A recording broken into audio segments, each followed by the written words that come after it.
X would not ban people that the Brazilian government was telling them to ban. Oh, This okay. is what's public knowledge. What is not being talked about, and this is very important, whose accounts wouldn't Twitter remove? You're like, well, we wouldn't do this in the US, except here's the problem. They are directly speaking to millions and millions of people without any level of oversight or regulation. And that has to stop. I believe the left is right now structurally transitioning our government into a fascist-like state. Where elections aren't legitimate anymore and whatever. What? How far are we going here? Where the media just lies blatantly and regularly without recourse, where the elections aren't legitimate, where any dissenting viewpoint is banned. This is scary because we have both fans and also personal like family friends who grew up in Soviet Russia who write to us now and say things like, right now it feels like that. It feels very similar. Yeah. But when the media puts out there, when MSNBC puts out there something like that like is verifiably and easily verifiably not true, what they are telling you is do this, take this, or you lose everything. Very similar to like an inquisition, historically speaking. Would you like to know more? Hello, this is Malcolm and Simone, and today, honestly, the information that we are looking at right now, to me, is as shocking as the Trump assassination attempt or the scary Biden debate where he was clearly like not cognizant, and then everybody pretended like, oh, well, we can't possibly exchange him at the last minute. And then when they realized that what they really meant is we can't possibly let Democrats vote in a primary. I mean, come on, that's not the way the party works anymore. And then when they realized they didn't have to let Democrats vote in a primary, they're like, oh, you mean we can just install anyone? I'm sorry, Malcolm, but we are not a democracy. We are a representative democracy. The plebs are too stupid to decide for themselves. They're just being true to the American people. But hold on, we need to talk about what's happened here, because it's actually been, for me at least, fairly chilling. Can anything shock you these days? Let's hear it, though. I've been out of the loop, so I'd love to know what's going on. I'm knee-deep in government paperwork doing RFPs for our business, so I really have no idea what's going on. I need to know. So I'll give you the small things, okay? In the past 24 hours, Dems have forced RFK Jr. to stay on the ballot, even though he tried to remove himself. So what? Donald Trump could, yes. Dems removed Colonel West off the ballot. The DOJ has filed to upgrade the Trump indictment. Facebook admits they censored posts in compliance with Biden-Harris requests. But that's the small stuff. Let's talk about the big thing, the thing that has genuinely chilled me. So in Brazil, remember how Elon got in trouble for calling into question the far left win of the Brazil presidency? Like, it seems like there was something fishy happening in this last election cycle. Oh, and the government was mad at him about this. So then recently, this new far left government in Brazil has decided to, and it's so funny because it actually was hard for me to figure this out. Everyone was out. What you'll hear from the public media, the media that like you're allowed to listen to until my channel gets too big on YouTube and I just end up disappearing one day, is X was banned in Brazil because X would not ban people that the Brazilian government was telling them to ban. Oh, this is what's public knowledge. So unlike Facebook that you just alluded to earlier, that did remove things that were offensive. Oh, and we'll get into what Facebook removed, because we now know they removed many true things during an election cycle against Zuckerberg's wishes. We'll say from an administrative standpoint, like you're working in a company, sometimes it's just easier to do the thing. Okay. Well, no, hold on. But what Twitter did is Twitter did not do the thing, which is we've learned from the Twitter situation right now in Brazil that the countries will ban you. But what is not being talked about, and this is very important, whose accounts wouldn't Twitter remove? Oh, so wait, they did remove some of the accounts requested, but not all? Well, no. So the Twitter regularly removes accounts for breaking rules. Okay, even under X, even under Elon, it removes accounts all the time. They do not have a free speech absolutist policy, despite what the left says. No, I'm aware of that. In fact, the left is extra enthusiastic about mentioning every single instance in which Twitter does ban or remove people, because they say that, ironically, Elon Musk acquired Twitter/X and now uses it to censor people while saying that he supports free speech. So I hear you on that. What I'm asking though is, did X ban people, some of the people that the Brazilian government requested? Oh, I'm sure they did, but this is the point, okay? Mm-hmm. What is not being reported in Western media right now is what the request that the Brazilian government made of X was that led to X being banned. Okay. And so after a deep searching, I was basically able to find articles that basically coughed up the truth. Okay. What happened is that X got a list of pretty much every prominent right-wing person with a Twitter account in Brazil, including mainstream individuals. So this would be like if the White House gave X or YouTube a list that included people like Tucker Carlson and Karl Rove, and it was just like a list of. So they were trying to, in other words, they were trying to deplatform people based on political affiliation, not on how radical they were, not on dangerous or tactical things they were doing. Well, some of them were on dangerous and tactical things, but broadly speaking, the list that they got, and this has been confirmed by many, even left-leaning news sources, was basically entirely right-wing people. Wow. It was for dangerous political beliefs, but it was all right-wing. And then they had a separate list, which was the undermining democracy list, which was basically everyone who had ever questioned this election cycle, which was an incredibly fishy election cycle in Brazil, very similar to the one that we recently had in the US. And basically, you're not allowed to say, actually, if you really dig into the data, it was a pretty fishy election cycle. So that's not the core of why this is so horrifying. I mean, it's part of why it's horrifying. But now, if you use a VPN, because you're like, oh, you could use a VPN to get around it. If you use a VPN in Brazil to get around it, that is an $8,000 fine per day that you do this.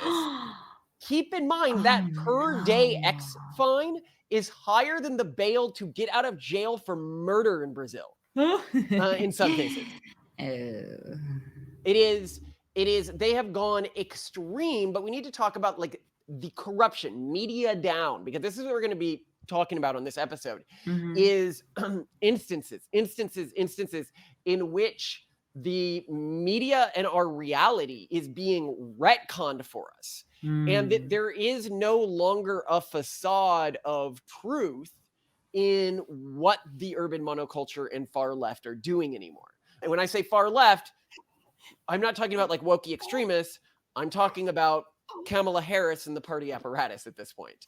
So a great example of this retconning of reality that's happened recently was Kamala Harris was in very publicly for a long time. Was in a bunch of articles, and they have recently gone back and said she was never border czar, and mainstream newspaper articles are being edited to remove the fact that she was ever border czar. Nice. Another crazy one, which I sent Simone, and I'll put on screen here, is MSNBC conflated two different instances, and it will be very clear to you when you're watching the clip, because Kamala Harris never served overseas, and Kamala Harris never served as a medic. So why is Joe Rogan praising Kamala Harris for those things? It's because he wasn't. He was praising Tulsi Gabbard. They reframed a clip of Joe Rogan to make it look like he was praising Kamala Harris, and a mainstream news organization was putting this out there. She's going to win. No, she's not. She can win. She is a strong woman. She is a person who served overseas twice. She in a medical unit. She was a congresswoman for 8 years. Yeah. She is a person of color. She's everything you want. She's going to win. No, she's not. She can win. They just want no Trump, no matter what. By the way, Tulsi Gabbard once called Titan cute in a Mar-a-Lago bathroom. Oh, she did? Yeah, she did. You met her? Oh, that's sweet.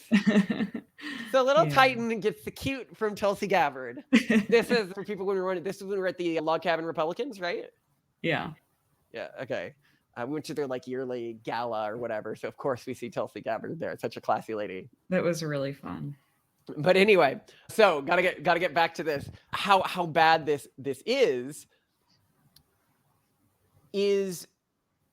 when you're like in the US. Okay, you're like, well, we wouldn't do this in the US, except here's the problem. I'm gonna play a clip here of Kamala Harris saying she liked the Brazil decision.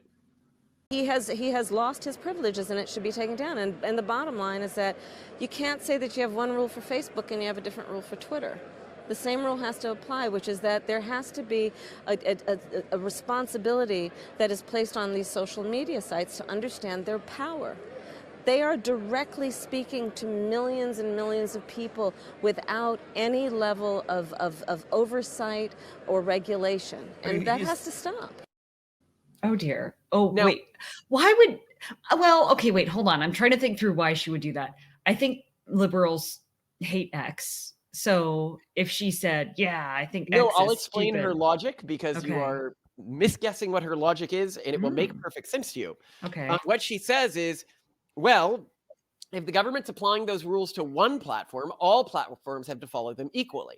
In this case, she was specifically saying, if we're applying these rules to Facebook, X has to follow them as well. And this is where this gets scary. Okay. Because at around the same time as all this is happening, Mark Zuckerberg releases that he was forced to ban people for sharing true information if it went against the Democratic Party platform when the Democrats controlled the White House. So let's get into this. And he now says he regretted it. I think Zuck is going to do a come around. I think he's going to be on the side of people like Elon soon. Wow. You wait. Yeah, no, he has his whole new era going on with the fro and the chain. He's doing something different. Oh no, maybe. I think he's gonna. I know. I genuinely think what happened to Zuck is he just got picked on too much. He tried to play their game. He tried to give free internet to India. He tried to, whenever he would do something that he thought was this big magnanimous thing to appeal to woke people, they would just like, bam, bam, bam, slam him in the ground. You are all of you beneath me, and I will not be bullied by that.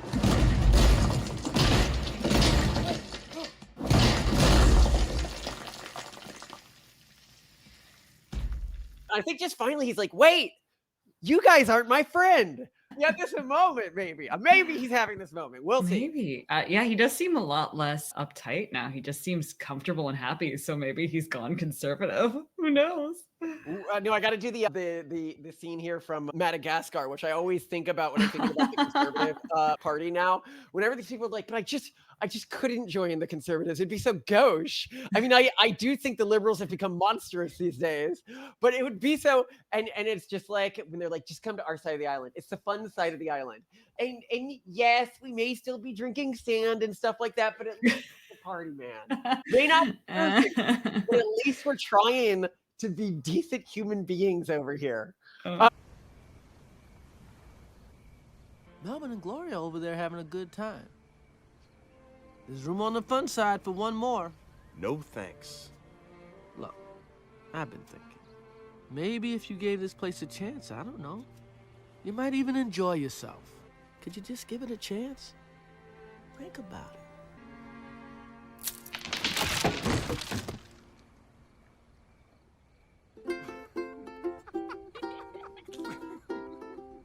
It's him.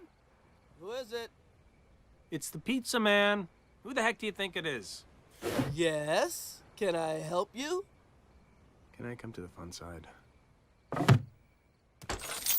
Beg your pardon?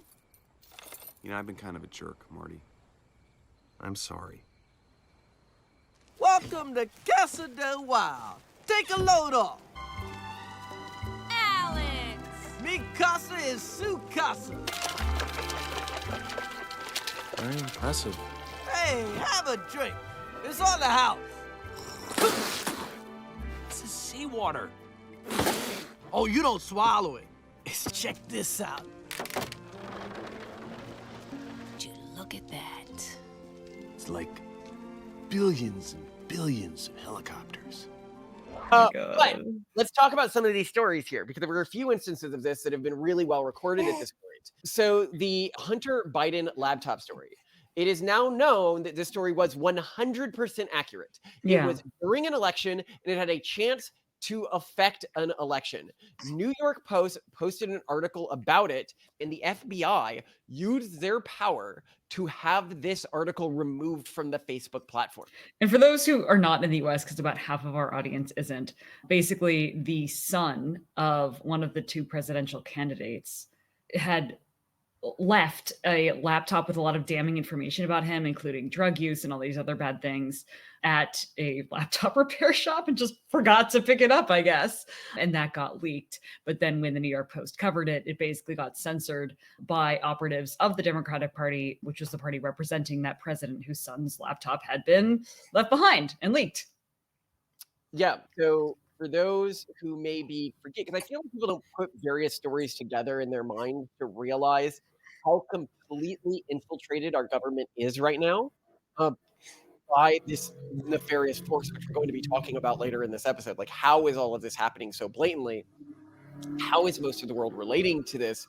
Where there was the instance of the FBI agent Peter Stoskov, an FBI lawyer Lisa Page. In 2016, Page expressed concern about Donald Trump potentially becoming president, and Stoskov replied, no, he won't. We'll stop him. So this is what the FBI, who is we, the FBI will stop him. Who banned that story? The FBI. Okay. There was a sentiment within the United States intelligence services that Donald Trump could not be allowed to win an election cycle. And I think that the mistake they made in that first election is they basically just said, okay, no way he's going to win, blah, blah, blah. Now they're like, oh, we just will make sure that he can't win. And I think that that's largely what happened in the last cycle as well. Yeah. Well, what's disappointing to me is we heard exactly the same statements the first time that Donald Trump ran for president in 2016. We even heard that from operatives within the Republican Party of, don't worry, we won't let him win. So we have special, obviously, connections in both the Democrat and the Republican Party. And one of the high-level operatives in the Republican Party told us that they had a system to prevent Donald Trump from winning the primary. You were talking about how, we saw people saying that Trump couldn't win. And I thought that gave us a lot of hope in 2016, that despite the fact that all these forces thought that they ran things and thought they could control how outcomes were, that, Trump ultimately broke the ultimate glass ceiling, that weirdos and outsiders could break into Washington, at least to a certain extent. It kind of felt a little bit like, he ventured into Russia and kind of got froze out. And maybe that's what's going on here. He just went too far. He was able to get in. He was able to cross the borders, but their slash and burn was just too much for him. And then, he can't get back what I'm in. going to argue at the end of this is I believe the left is right now structurally transitioning our government into a fascist-like state. Where elections aren't legitimate anymore and whatever. What?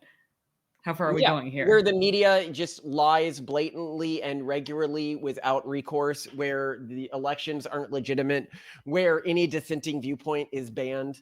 This is scary because we have both fans and also personal family friends who grew up in Soviet Russia who write to us now and say things like, right now it feels like that.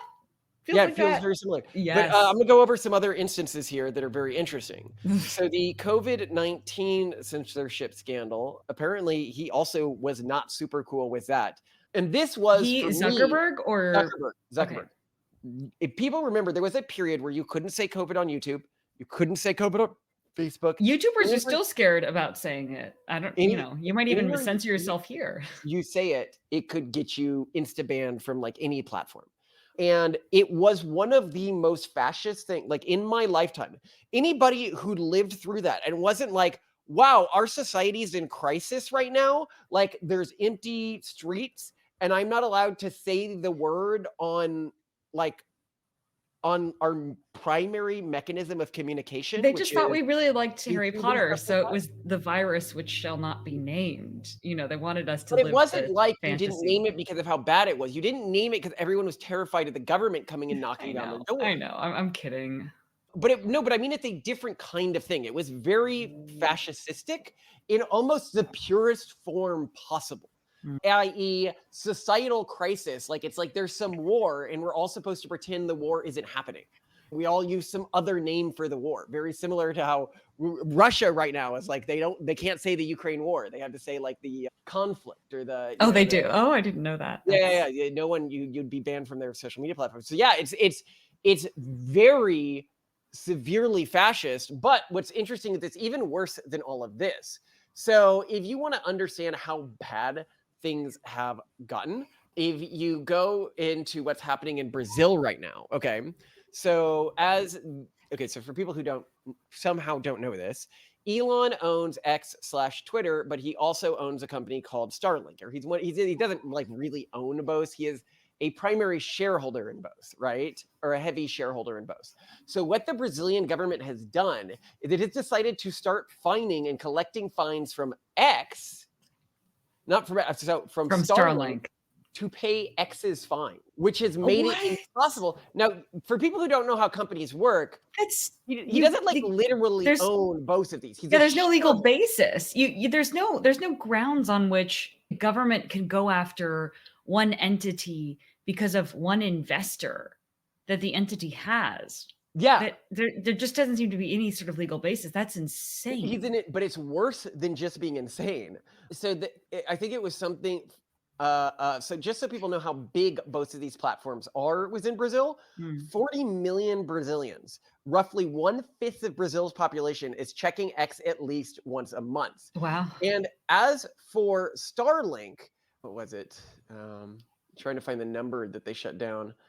I believe it was something like 300,000, but it was big.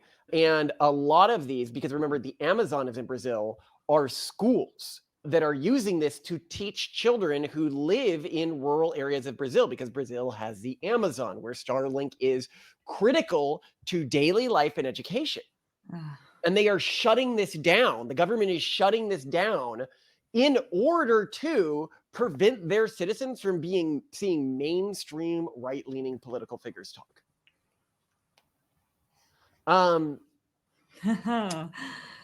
Okay, that's crazy. Everything else that you said was unsurprising and plausible, given just the world we live in now, which is insane. It is clown world. I will give you that. But this is the next step. We are leveling up. Yeah. So the point is when you look at what is the world we're actually living in now like? It is a world where at tech companies, what is it, 98% at some of the major firms of FANG companies, Facebook, Amazon, Google, etc., are going to Democratic politicians. We are in a world where people do not feel they can dissent anymore, where people know that what's being said is a lie. For example, that MSNBC did just lie to people about what somebody else had said, and then we're supposed to believe it. Or you just hear these constant lies that Democrats will say with such authority to them, as if they're just 100% true. Like the one I always love, because we have insider information on this, is the Don't Say Gay bill, which they were like, this will prevent gay people from teaching in Florida. This will prevent gay people from talking about their sexuality to their students, or mentioning that they're gay to their students, or mentioning who their partners are to their students. No, we know the person who crafted the bill. Before it left the Republican committee, it was edited to make sure it could never be interpreted that way, and it never has been interpreted that way. Gosh. So, but yet this is just some mainstream interpretation that people would just go out there and tell you, as if it's 100% true. And I see this constantly. They'll be like, oh, X person, I love the Trump is a racist line, right? Well, they'll just say this. And I'm like, excuse me, Trump was a shock jock for some 50 years, okay, through many different political climates, regularly appearing on shows like the Howard Stern show, okay, where you would be praised for saying controversial things. And he is somebody who seems to lack a basic level of self-control. Do you believe that if he regularly had racist thoughts, we would not have a single one concretely on record? Seriously, that's a great point. Yeah, I think that's why so many people really like him, by the way, is that if he has a thought, he will share it. There's no... Yeah, no, I love it when I really press lefties up against the wall on this. I'm like, either you think Trump is a man of enormous self-discipline and self-control, or you recognize that he is definitely not a racist. Get to choose one of these two options. Both of them can't be true simultaneously. Yeah, he's a lot of things, but he's not a racist. But these narratives just get out there, and then they're like, this is true. And even fairly smart people, we haven't aired this video with Tracy Woodgrain, but Tracy Woodgrain's a fairly smart guy, and he's like, well, I can't vote for Republicans because I'm gay, and like Republicans would ban. And I'm like, bro, you live in Manhattan, okay? There is No, he no lives. anti-gay Republican you can vote for there. Okay, what are you talking about? What and it's worse than that. In the mainstream Republican RNC platform now, it doesn't even say that marriage is between a man and a woman anymore. The world has changed into what the two parties represent. One is a party that is about dictatorial control, and the other is a party about trying to reinvent the system. With small sub factions that really want dictatorial control and might have ruined everything. She by the way is speaking at some individuals at like the Heritage Foundation and stuff like that. Is that what you're talking about? Yes. Project 2024 is not going to go for 2025. Trump. Well, yeah, except that the Project 2025 served up one of the best pieces of material for Democrats for this election that they could have dreamed of. Yeah, because it makes the Republican Party look unhinged and theocratic and completely. Well, again, we and I think that this is on our generation of right-leaning influencers. The party must be purged of the old guard. They either need to know that these types of umbrage, like we say that the Democrats are the party of Professor Umbridge, like they want to go around censoring everything, become a Democrat.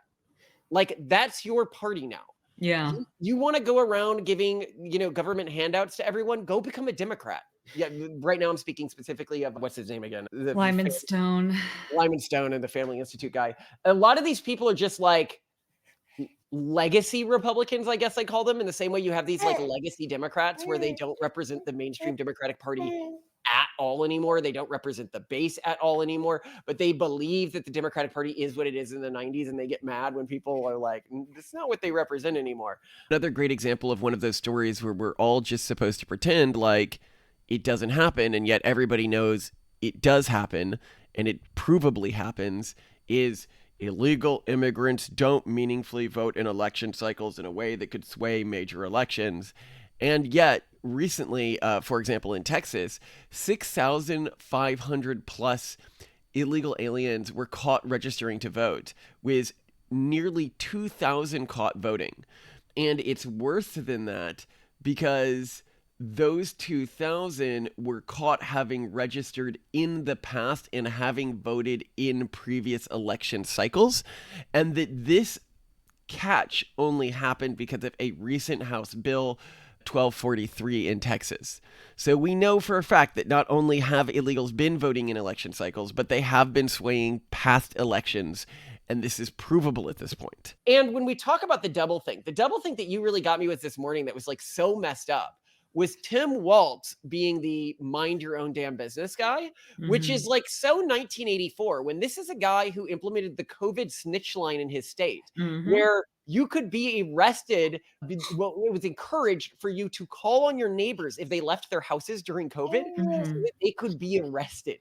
This is the guy who made his state a sanctuary state for underage children with no bottom minimum age who wanted to become emancipated from their parents and transition. And we'll do another episode where we go further on like how crazy that is and all the deaths that have come from nonsense. But I guess he's telling basically conservative families to mind your own damn business while the state takes their children away. Yeah, it's basically when he says mind your own damn business, it should be like a little political cartoon of like him grabbing the kids, mind your own damn business. Taking kids from a family. He's there as the family's like crying, like mind your own damn business. Yeah, basically though. I mean, no, it is absolutely horrifying how far this has gone and how much the parties have become aligned around an authoritarian axis and an anti-authoritarian axis. And the media, and this is another thing that the media has entered this state now where I heard this person saying this on Modern Wisdom. Well, I'm also, just before you go forward, keep in mind also the CEO of, or the founder of Telegram, also got arrested in France. Oh yeah, you're right. So what's scary about this, and something that we should also be discussing is explain why he got arrested so people know. He was arrested sort of on the grounds that Telegram was facilitating everything. Free speech. Yeah, well, yeah, but like they put it in the terms of sex trafficking and drugs and, illegal stuff, that because basically he didn't release information about users because Telegram is not fully encrypted, that, he's facilitating it. And what's showing up here and what makes these incremental changes uniquely worrying is that in the past, our conclusion has been, okay, don't worry about it. You can find your own people on social media, on platforms to follow who will give you insights that you can trust. And you're just going to have to establish what we call techno-feudalism, where there's sort of trusted clusters of networks of people where you can trust them to know their domain. You all kind of follow each other. There's like this sort of network or community that's created of people with knowledge that is shared. But now it appears to be that governments have decided to meddle with the feudal lords of the techno-feudalistic world and to take away their land, essentially, to take away the platforms that they have used to communicate with people. Well, I mean, it's important to understand, like, what is this group that's doing this? It is a cult. Like, we have talked about this in other episodes, but you should think of it not as a political faction, but as a cohesive cultural group that is what is the word that they use for cults? Like, high impact, high demand religion. You constantly need to signal things that aren't true to not be attacked by it. And when the media puts out there, when MSNBC puts out there something like that like is verifiably and easily verifiably not true, what they are telling you and what people, like the reason why you have so many people in like these big FANG companies donating to the Democrats is do this, take this, or you lose everything. Very similar to like an inquisition, historically speaking, but more aggressive than any inquisition or witch hunt that was ever done by the church, where they are going through and what they essentially do to make sure that you are a mindless, brainwashed slave creature to maintain your high level of position. And keep in mind, like in COVID, the lady who was next in line to run Levi's was fired for saying we need to stop shutting down minority school districts. This probably isn't doing any good. And now we know she was right. She wasn't rehired, was she? So what they do is they do these insane things that are at odds with everything they've ever said they valued. Like condemn minority students to a life of poverty by shutting down their only access to education to keep up this ridiculous charade of we have everything handled with COVID. So they get in your face and they say, like, will you lie about this? Like they repeat a lie to you that's obviously a lie, and then they see if you repeat it. And if you don't repeat it, you lose everything. And that's where society has entered right now. And if you ever had any inclination, like if you were ever the type of person where you're like, yeah, when the Nazis were taking over, before they started genociding people, I would have stood up to them, okay? Like, this is your chance to show that, yeah, you actually would have stood up to this. Because this group does sort humans based on their ethnicity, okay? They do have an ethno-hierarchy. We even know this during COVID, where vaccines were being distributed by the CDC in part based on ethnicity, based on how marginalized a group was historically. It may not have been the CDC. I think it might have been up to local municipalities, but they implemented those policies. Well, no, the CDC created a policy plan that said you should do that. And then the plan was implemented by local municipalities. So people are able to say that nobody exactly forced anyone to do this, but it did happen. And this is horrifying. And I like really encourage people to wake up to how deep down the fascist rabbit hole we already are. Simone, you recently had a realization where you came to me and you were like, I didn't realize how socialist America was. Like, I'm actually looking at the numbers and we're not like a socialist country. We are a not just socialist country, but very socialist country. Yeah, that was from Lemon Month, where my subject of the month. This is an internal holiday that we have as Techno-Puritans, where the month of May is dedicated to researching a subject that we find to be offensive and then sharing it with the family. And I decided that communism was going to be my offensive subject because I was fairly ignorant to it. I mean, I now feel even more ignorant to it now that I've learned more, right? But like, I decided to study it, and that's how I realized, oh, we're a pretty socialist state, like on the spectrum of pure capitalism to communism, where no one is at communism.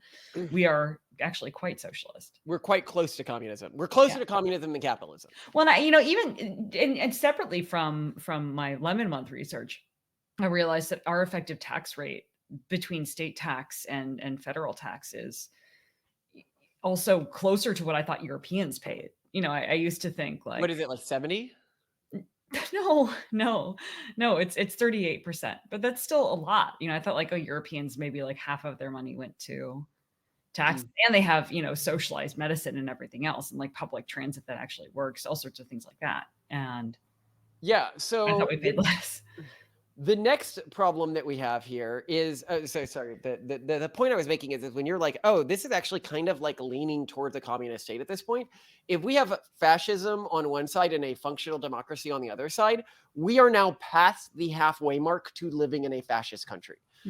That is what we have here. When we have pretty much every major media platform is colluding to lie to you, and there are no repercussions for this.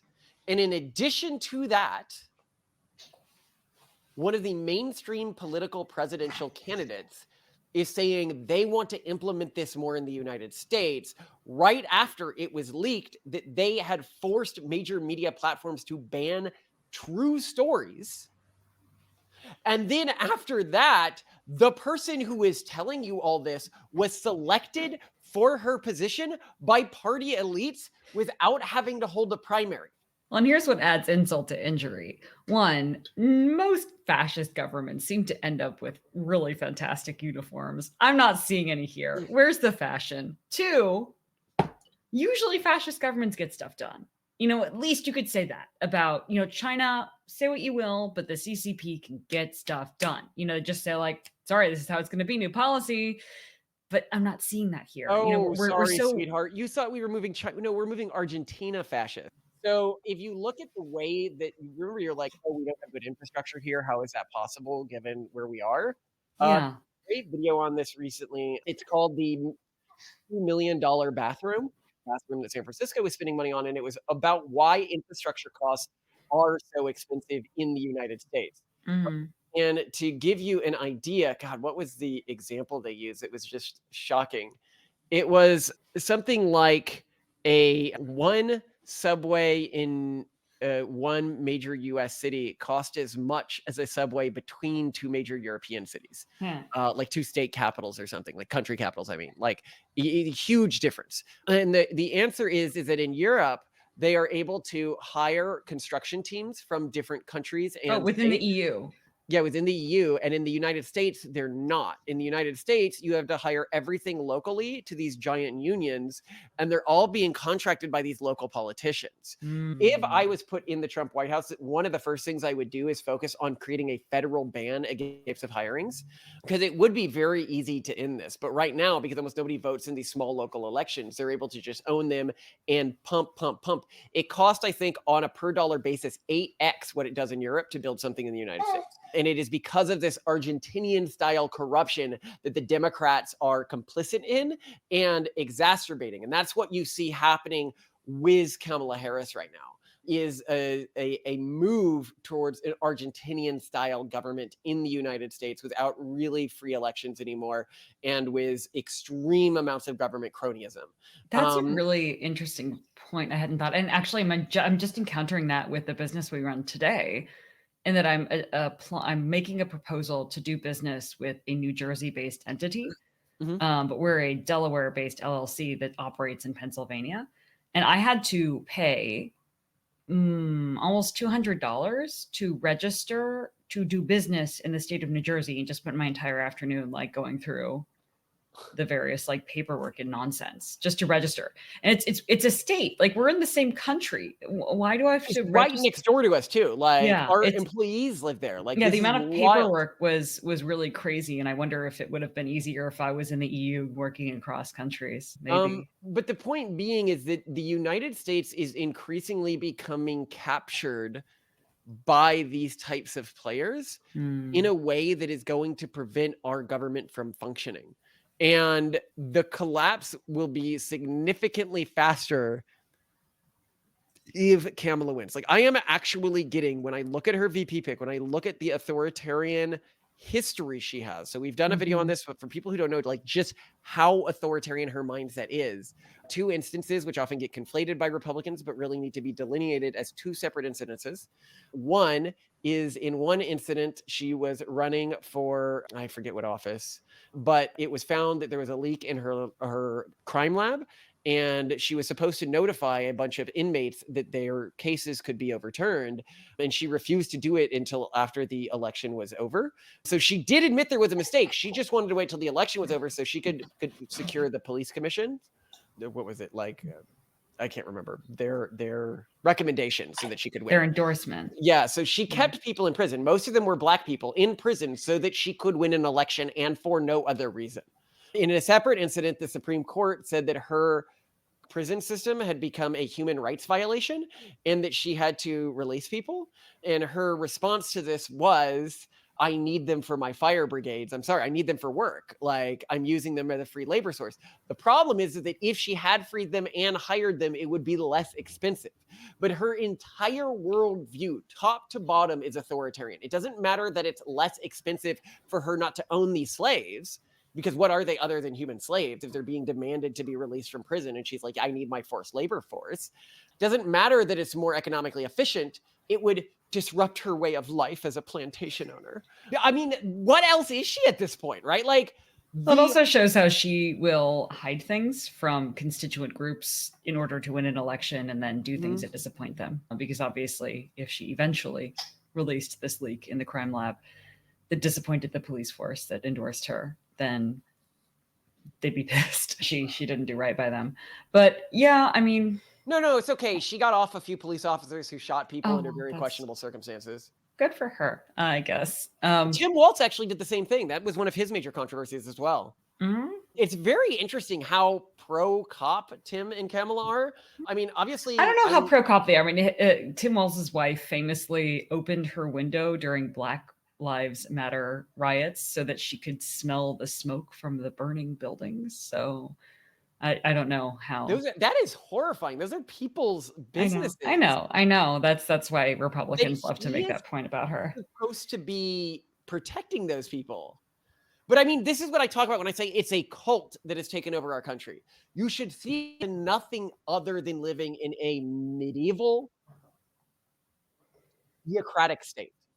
Well, this is why I think people are preparing more and more to kind of go off the grid. And we're seeing this happen. We're seeing, for example, in the medical world, people shifting away from sort of having a primary care doctor through their insurance to getting direct primary care that they pay a subscription for just personally out of pocket because they don't trust what the medical establishment is giving them. And, you know, all these people going for alternative health things and people getting into permaculture and homesteading. And I think a lot of people are just intuitively starting to expect that they can no longer depend on governments in the US and outside the US as well for their well-being.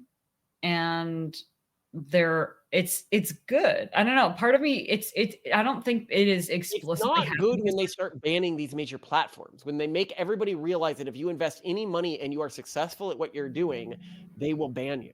Don't worry, there's Urbit. You can always turn to Urbit when anyone can figure out what the fuck it is. By the way, a fun video to do is why didn't the Twitter alternatives work? Do you remember like when everybody Blue thought Sky and Mastodon? Yeah. What they realized, and I think that this is the truth of why they didn't work, to give the thesis away, is the value of Twitter to the left was that they could force people to listen to their insane takes. And as soon as they entered cloistered platforms like Mastodon or platforms where it's just other lefties, they could no longer lord the power that the way Twitter was hierarchically arranged artificially gave them to force their belief systems on other people. And then when they realize that, they're like, oh, I should just go back into traditional media. And of course, traditional media is fuming because it's all falling apart. The thing that gets me about all this is naturally, because everybody now knows the media lies, they go to channels like ours, right? Because everyone now knows that, oh, you know, this source is bad, this source is bad. They're going to independent sources. And so I think a lot of people on the right had this perception of, well, eventually everyone's just going to wake up and move to the free press, right? But Both the Very Wise publication and just generally independent knowledge people, right? Yeah. Okay. Simultaneously, we are now seeing the left realize, oh, everyone's leaving these other platforms. We need to ban them from doing anything else. Yeah. Listen, it's a good thing. I would say it's a good thing that people are being shaken awake to the fact that platforms are going to be censored. They will come and go. Telegram CEO is going to be arrested. X is going to be banned in various countries, and people need to be very fluid in the way that they move from platform to platform. And that's why we're moving to techno-feudalism, where it isn't a platform specific thing. I mean, as much as it will be undermined by people taking away platforms, like I said, with Urbit and other alternatives, there are ways for distributed networks of people to communicate and work together.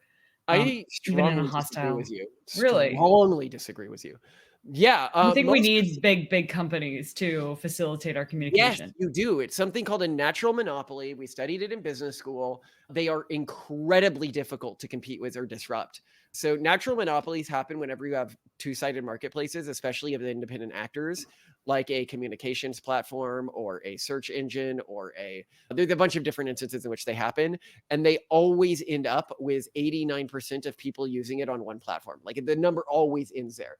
And then the next platform will have like 8%. And then the next platform will have it's like a logarithmically smaller number. Yeah, but you're assuming the continuation of a globalized communication world, and maybe it will be the case. What I'm saying is there is no communication world if the global communication world shuts down. Not really. We'll go back to what things used to be, which was social networks. No, that's not the way things used to be.